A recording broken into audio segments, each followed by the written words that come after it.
За чью-то, как говорится, халатность, вот сейчас и, ладно, машина, все в тотале, бог с ним, с этим железом. Человек в больнице с переломанной лежит. Знакомые водителя «Пежо» утверждают, он сам в случившемся не виноват. Ехал прямо со стороны проспекта Победы. В это время, говорят, с улицы Каспийской на Арбузова выехала другая машина, которая и подрезала иномарку. Он ехал по среднему ряду, а тот, считай, не по левой поехал, а прям выехал сразу на средний ряд. И все, он в шоке, куда, что, по тормозам. И вот.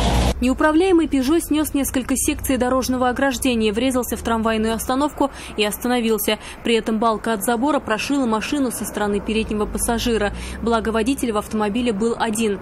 Мужчина сильно пострадал и был тут же госпитализирован, а его знакомые ищут любую информацию о подрезавшем его автомобиле. Даже не запомнили ни седан, ни хэтчбэк, ни номер, ни цвет, вообще ничего. А вот которые остановились, очевидцы были, у них не было регистратора.